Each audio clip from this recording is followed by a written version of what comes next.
Best health packages up to 80% discount. Tirumala Diagnostics. Hello is welcome to our channel. ఈరోజు మనతో ఉన్నారు magical మంజుల గారు. మ్యామ్తో మాట్లాడదాం. Hi ma'am. Hi Virat. Ma'am, మనం different case studies గురించి మాట్లాడుతూ ఉన్నాం కదా. ఒక కేస్ స్టడీ అనేది నా దగ్గరికి వచ్చిందనమాట. ఓకే. పర్సన్ పేరు చెప్పను. అతని పేరు ఒక ఎగ్జాంపుల్గా ఎక్స్ అనుకోండి. ఓకే. ఆ పర్సన్కి ఎలా ఉంటుందంటే తన లైఫ్ ఒక్కొక్క సిచ్యువేషన్లో తను ఊహించినంత డబ్బును చూస్తున్నాడు. రిలేషన్షిప్స్ కానీ, అంటే కుటుంబ సభ్యులు కానీ, అందరి దగ్గర గౌరవం ఉంటూ ఉంటుంది. దానికి తగ్గట్టే అతను విధానం అయితే ఉంటుంది. కానీ అదే పర్సన్కి అదే సంవత్సరంలో ఒక్కొక్కసారి ఎలా అయిపోతుందంటే ఎక్కడ మర్యాద ఉండదు, డబ్బులు రావడం లేదు, ఆరోగ్యం కూడా పాడైపోతుంది. అతను అడుగుతున్నాడు అనమాట ప్రశ్న, ఎందుకు నాకు ఎలా జరుగుతుంది? ఫస్ట్ ఆఫ్ ఆల్ అసలు దీని నుంచి బయటపడాలని కాదు తను అడిగేది, ఎందుకు జరుగుతుంది నాకు అని అడుగుతున్నాడు అనమాట. ఏమై ఉంటుంది అంటారు కారణం? ఓకే, యూనివర్స్ అనేది మనకి యూనివర్స్ అంటే మీరు విశ్వం అనుకోవచ్చు, భగవంతుడు అనుకోండి, లేదా క్రియేటర్ వాట్ ఎవర్. జడ్జ్మెంట్, పనిష్మెంట్లు ఏం ఉండవు. It only response to your vibration. ఇది యాక్చువల్ పక్కా థింగ్ అన్నమాట. అంటే ఏంటి, నీ లోపల ఏదైతే ఒక వైబ్రేషన్ నడుస్తూ ఉంటుందో దానికి తగినట్లే యూనివర్స్ అనేది మీకు రెస్పాండ్ అవుతుంది. ఫర్ ఎగ్జాంపుల్, నా దగ్గర రేడియో ఉంది. ఓకే, రేడియో నాకు ఒక మంచి తెలుగు పాటలు వినాలని ఉంది, ఒక రేడియో ఎఫ్ఎం పెట్టుకోవాలని ఉంది. ఓకే, సో దానికి ఏదో ఒక ఛానల్ పేరు ఉంటుంది కదా, so 93.5 something radio FM something. So నేను దానికి ట్యూన్ చేస్తే నాకు అదే పాటలు వస్తుంది కదా. లేదు, నాకు ఒక హిందీ పాటలు వినాలని ఉంది, మేబీ 103 సంథింగ్ ఒకటి ఉంది, నేను దానికి ట్యూన్ చేస్తే అదే పాటలు హిందీ పాటలు వస్తుంది. అవునా కదా? ఇక్కడ నా దగ్గర కంట్రోల్ ఉందా? అంటే నేను ఏ ఫ్రీక్వెన్సీకి నేను ట్యూన్ చేస్తున్నానో దానికి ఆ ఫ్రీక్వెన్సీకి ఏది మ్యాచ్ అవుతుందో ఆ పాటల్ని నేను వింటున్నా. ఇప్పుడు నేను తెలుగు పాటలు ఫ్రీక్వెన్సీ పెట్టేసి నాకు హిందీ పాటలు రావట్లేదు అంటే ఎట్లా? నీ వైబ్రేషను పావర్టీలో, బాధలోకి నువ్వు ట్యూన్ చేసేసి నాకు డబ్బులు రావట్లేదు లేదంటే ఇంకోటి జరగట్లేదంటే ఎలాగా? సో యూనివర్స్ అనేది మనల్ని పనిష్ చేయడానికి లేదు, యూనివర్స్ మనల్ని జడ్జి చేయడానికి ఏం లేదు. మన యొక్క వైబ్రేషన్ని మాత్రమే అది రెస్పాండ్ చేస్తుంది మన లోపల. సో ఎప్పుడైనా ఏదైనా ఒకటి అస్తవ్యస్తంగా జరిగింది మీ లైఫ్లో, అంటే ఏంటి, జరగరానివి జరిగింది, లేదా డబ్బులు కోల్పోయారు, డబ్బులు రావట్లా, లేదా మనుషులు మిమ్మల్ని నుంచి దూరం అయిపోయారు, లేదా ఆరోగ్యం బాగుండట్లా, ఏదైనా అయిపోని, ఫస్ట్ థింగ్ చెక్ ఇన్సైడ్. నేను ఎలా కాంట్రిబ్యూట్ చేస్తున్నాను ఈ విషయం జరగడానికి? మనం మంచిగా డబ్బులు వచ్చిన రోజు అడుగుతామా, అరే నాకు ఎందుకు ఇంత డబ్బులు వచ్చింది అని అడగాం కదా. అప్పుడు మాత్రం గొప్పలుగా మనమే చెప్తాను, నేను కష్టపడ్డాను వచ్చేసింది అంటాం.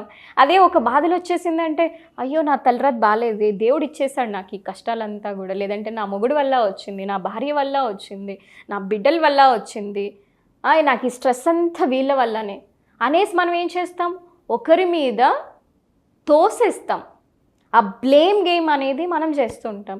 So now we need to take control of our life. మన చేతుల్లోకి ఛార్జ్ తీసుకోవాలి. మంచి జరిగినా నా వల్లనే, చెడు జరిగినా నా వల్లనే. నేను ఎలా కాంట్రిబ్యూట్ చేస్తున్నాను ఈ విషయం జరగడానికి? ఓకే, ఇప్పుడు నెగటివ్గా జరిగింది, ఇందులో నుంచి నేను ఏం పాఠం నేర్చుకోవాలి? Most of the people we don't learn the lesson, అందుకే మనకి అది రిపీట్ అవుతుంది. What you don't learn it will repeat.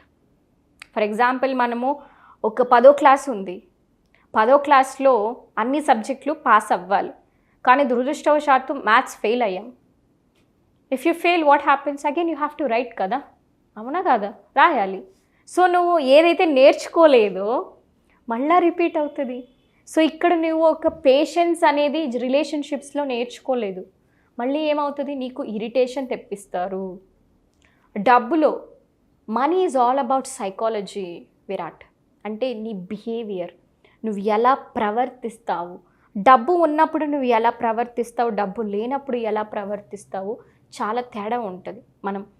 మన దగ్గర డబ్బు ఉన్నప్పుడు చాలా అహంకారంగా ప్రవర్తించడము, లేదంటే వేరే వాళ్ళని చిన్న చూపు చూడడము, నా దగ్గర ఇది ఉంది అది ఉంది అని షో ఆఫ్లకి పోవడము అవన్నీ ఏంటి అంటే నువ్వు వేరే వాళ్ళని తిరస్కరిస్తున్నావు, వేరే వాళ్ళని అవమానపరుస్తున్నావు. అప్పుడు నీ పరిస్థితి ఏమవుతుంది? సో అదే స్థితికి వస్తుంది. అందుకే మనం డబ్బు ఉన్నప్పుడు కూడా లేనప్పుడు కూడా ఒకే సమస్థితిలో ఒక స్థితప్రజ్ఞ స్థితిలోగానే ఉన్నాము అంటే ఇట్ డజంట్ రియలీ మ్యాటర్. ఎందుకంటే సిట్యువేషనే కదా. ఇప్పుడు పగులు అనేది మనకి వెలుతురు ఉంది, రాత్రి కూడా ఒక సిట్యువేషనే. రెండూ వస్తుంది జీవితంలో. ఎందుకు ఉన్నప్పుడు పొంగిపోవడం, లేనప్పుడు కృంగిపోవడం? ఎందుకంటే life is all about up and down కదా. మనకి హార్ట్ బీట్ కూడా ఈసీజీ పెట్టినప్పుడు గ్రాఫ్ చూపిస్తేనే మనం బ్రతుకుతాం. Straight line we are dead. How can you expect life to be straight? అన్నీ సమంగానే పోతుంది లేదా అన్నీ నాకు నచ్చినట్టే జరుగుతుంది. So that means what you are trying to control. Okay, కొంతవరకు మనకు నచ్చినట్టు చేసుకోవచ్చు, కానీ నువ్వు అందరినీ నేను కంట్రోల్ చేయాలి అనుకోవడం తప్పు. సో అలా లైఫ్లో అన్నీ ఒకేలాగుంది అంటే మనం డెడ్లీగానే ఉంటాం, కొత్తగా నేర్చుకోవడానికి ఏమి ఉండదు. So accept, it is all right.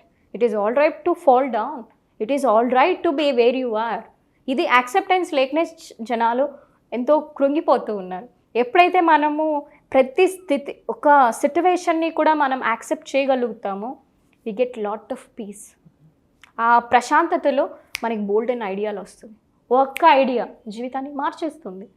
So అలాగన మనం ఒక స్థిత ప్రజ్ఞత, ఆ బ్యాలెన్స్ స్టేట్ గన మనం మూవ్ అయ్యాము అంటే డబ్బులు అనేది ఎంత మీరు లోగా ఉన్నా మళ్ళీ వస్తారు. ఇప్పుడు బాల్ కిందికి వెళ్ళిందంటే డెఫినెట్గా పైకి వస్తుంది. మనం ఎలా పైకి రావాలని ఆలోచించాలి కానీ అయ్యే నేను క్రింది పడిపోయాను అలా ఎప్పుడు కూడా ఆలోచించద్దండి.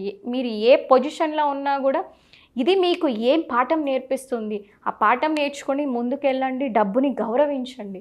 ఎప్పుడైతే మనం డబ్బుని గౌరవిస్తామో అది మన దగ్గర సమృద్ధిగా ఉంటుంది. అట్ ద సేమ్ టైం వేరే లేని వాళ్ళని ఎత్తి చూపొద్దు. ఓకే వీడి దగ్గర ఏం లేదు, వీడు ఎందుకు పనికిరాడు. It's none of your business. నీ బిజినెస్ ఏంటో నువ్వు చూసుకో. వేరే వాళ్ళు ఎలా అయిపోతున్నారు, వీడి తక్కువ ఉంది, వాళ్ళు తక్కువగా ఉంది, వీళ్ళని అవమానపరచడం, కించపరచడం నీ బిజినెస్ కాదు. సో మనకి మనీ ఉన్నా లేకున్నా కూడా ఒక బ్యాలెన్స్డ్గా, పాజిటివ్గా మనీతో మనం ఒక మంచి రిలేషన్షిప్ ఉంది అంటే డబ్బు మనకి ఎప్పుడు లోటు ఉండదు, డబ్బు ఎప్పుడు వస్తూనే ఉంటుంది. Wonderful ma'am. అండ్ ముఖ్యంగా ఈ ఎపిసోడ్లో మీరు చెప్పిన మైండ్ సెట్, మన ఆలోచన విధానం ఏ విధంగా ఉండాలని చెప్పారో అది చాలా అద్భుతంగా ఉంది. తప్పకుండా ప్రతి ఒక్కరికి తెలియాల్సిన విషయాలు ఇవన్నీ కూడా. అండ్ మోర్ ఓవర్ చెప్పాలి అంటే చాలామంది తెలియక నష్టపోతున్నారు అని చెప్పడంలో ఎటువంటి డౌట్ లేదు.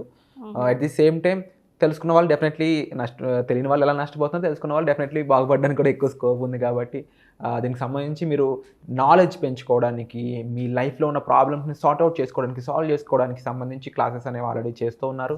డిస్ప్లే అవుతున్న నెంబర్కి కాల్ చేసి మీరు తెలుసుకోవచ్చు వాటి గురించి. లేదంటే కామెంట్ సెక్షన్ నుంచి గూగుల్ ఫామ్ని ఫిల్ చేయడం ద్వారా కూడా ఈ జర్నీలో మీరు ఒక పార్ట్ అవ్వచ్చు అనమాట. And at the same time మేము చాలా విషయాలు క్షుణ్ణంగా తెలుసుకోవాలని కూడా చాలామంది ఎదురు చూస్తూ ఉన్నారు. వాళ్ళందరికీ కూడా మీరు చెప్పబోయే క్లాసెస్ ఏవైతే ఉన్నాయో ఒక మంచి ప్లాట్ఫామ్ కావాలని నేను మనస్ఫూర్తిగా భావిస్తున్నాను. Thank you.